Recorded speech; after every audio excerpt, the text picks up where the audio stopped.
इसलिए हमारी प्रार्थना है, ईगो के तीसरे के चक्कर में, किसी तीसरे के चक्कर में, आजकल ना सोशल मीडिया पर सबसे ज्यादा खतरनाक है सोशल मीडिया, और सबसे ज्यादा तलाक का कारण है सोशल मीडिया।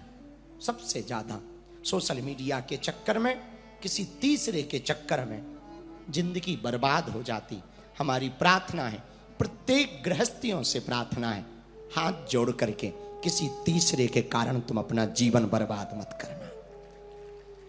कोई काम नहीं आएगा जब तक तुम्हारा रूप है, जब तक तुम्हारे पास पैसे हैं, तब तक तीसरे काम आएंगे, फिर कोई काम नहीं आएगा। काम तो तुम्हारे पत्नी पति के लिए काम आएगी, और पति पत्नी के लिए काम आएंगे।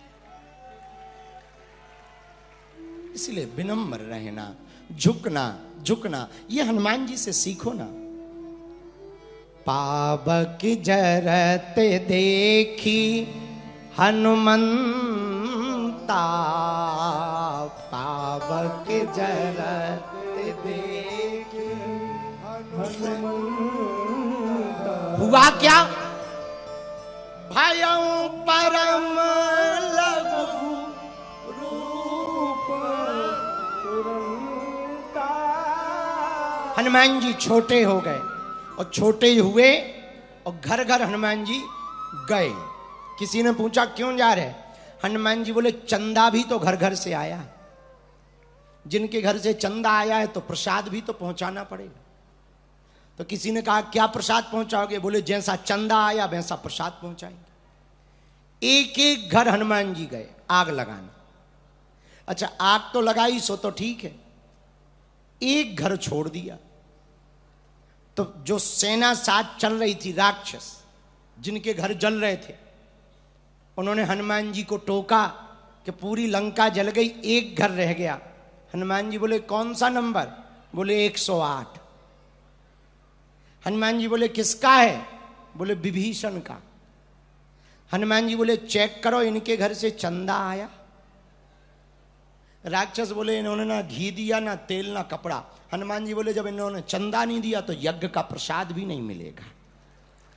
आओ, आओ, जो चंदा देगा उसी को प्रसाद मिलेगा। और हमें खबर लगी, हमारी समिति ने बताया, बागेश्वर मंडल नागपुर ने, कि यहाँ पर भी यज्ञ हो रही है। नागपुर में भी यज्ञ हो रही है।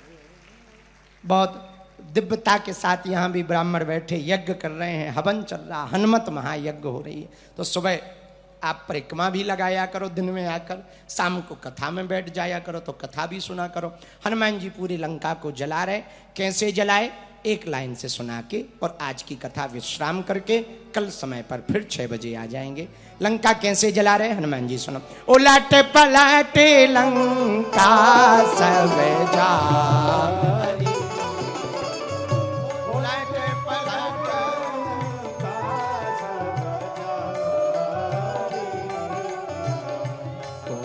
परा कपि सिंधु मझारी, परा कपि सिंधु। हनुमान जी उल्टा पलटा करके लंका को जला रहे हैं। बोलो हनुमान जी महाराज की। नारियल लेकर कौन कौन आया? अर्जी वाला। नारियल निकाल लो। जो नारियल लेके नहीं आए कल लेके आ जाना। 5 दिन की कथा में 5 दिन नारियल लाना है। ये 5वें दिन नारियल और हनुमान चालीसा का पाठ करके अपने मुख्य दरवाजे पर, फैक्ट्री में, दुकान में, मकान में बांध देना। कोई भी अलाय बलाय तुम्हारे घर में प्रवेश नहीं करेगी। आज जो नहीं ला पाए कल ले आना, लाल रंग के कपड़ा में। नारियल को हाथ में ले लो। जिनके पास नारियल नहीं है वो दोनों हाथ जोड़ लो। ओम बागेश्वराय नमः। ओम हम हनुमते नमः। ओम सन्यासी देवाय नमः। नारियल को सिर पर रख लें। यह नारियल में जो भी आप अर्जी लेकर आए हो वो मन ही मन बोलो। बहुत ही प्रभावी उपाय है। जो भी भगत जिनका पर्चा नहीं बन पाता वो कथा पंडाल में आकर परिवार सहित बच्चों सहित बैठकर नारियल को लेकर के कथा सुनते हैं और कथा के बाद में यह उपाय करते हैं। हनुमान चालीसा वाला अचूक उपाय करते हैं। इस उपाय के प्रभाव से बिना पर्चा बने ही काम सफल हो जाता, अर्जी पूरी हो जाती। पर घर के द्वार पर इसको बांधना पड़ता है। बड़ा प्रभावी उपाय है। मनी मन प्रणाम करके अब हनुमान चालीसा की पुस्तक निकाल लें। जिनके पास हनुमान चालीसा नहीं है वो मोबाइल से पढ़ सकते हैं। कल लेकर के आएँ, क्योंकि हनुमान चालीसा पढ़ने का महत्व है। उसमें लिखा जो यह पढ़े, पढ़ने का बड़ा महत्व है। एक बार जोरदार ताली बजा के हमारी समिति को धन्यवाद दो। हमारे तीनों यजमानों को धन्यवाद दो, इन्होंने भी बहुत सेवा की। जैन साहब, अग्रवाल जी, पांडे जी, हर्ष भैया ने भी और पांडे जी ने भी और जैन साहब ने भी बहुत सेवा की। इनको भी जोरदार ताली बजा के समिति के सदस्य जिन्होंने ये अभूतपूर्व कार्य किया है, इनके कारण हम नागपुर आ गए। लेकिन अब नागपुर हम आते रहेंगे। हाँ, कब दरबार लगना है? बोलो बोलो बोलो बोलो। 28 तारीख को दीक्षा समारोह है, 29 को दरबार है और गुरुजी से आज्ञा लेंगे तो 30 को भी लगाएंगे। कल कितने बजे आना है? 5, 5:30 बजे आ जाना, ठीक है? कितने बजे? 5, 5:30 पे आ जाना। हम 5:30, 6 के बीच में हर हाल में आ जाएंगे। कल की कथा भी, फिर परसों, ऐसे 5 दिन तक। कल कौन कौन नहीं आएगा हाथ उठाओ। जो नहीं आएगा, अच्छा आएगा कौन कौन?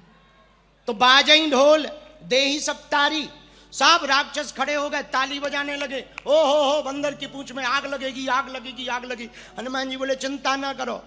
अब लगी पूंछ में आग, नगर फेरी पुनि पूंछ प्रजारी।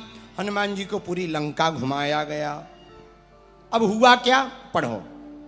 पावक जरते देखी हनुमंता, पावक जरते देखी हनुमंता, भयं परम लघु रूप। कितना अच्छा संकेत है।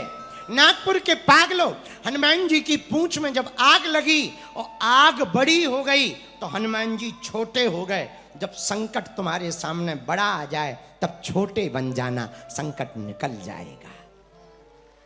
ये संकेत है कथा का, बड़ा प्यारा संकेत है। जब विपत्ति बड़ी आ जाए तो खुद छोटे बन जाना। और सुना, झुकने का मतलब, कोई रिश्तों में बार बार सॉरी बोले तो उसका मतलब ये नहीं है कि वो गलत है। कई बार वो रिश्ता चलाने के लिए, बचाने के लिए सॉरी बोलता है। उसी प्रकार कोई आदमी क्षमा मांगे ना हाथ जोड़कर, इसका मतलब ये नहीं है कि वो गलत है। कई बार वो बहस नहीं करना चाहता। 2 चीजें हैं, एक कीचड़, एक लीचड़। फिर से सुनो, कीचड़ और लीचड़, इन 2 से बच के रहना।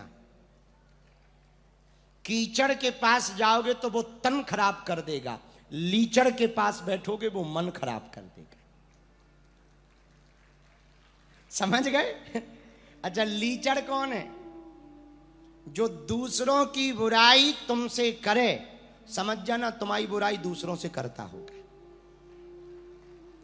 हाँ हाँ, ये भी बहुत खतरनाक लोग होते हैं, बच के रहना चाहिए। अच्छा, कीचड़ को बड़ा घमंड रहता कि लोग हमसे डरते।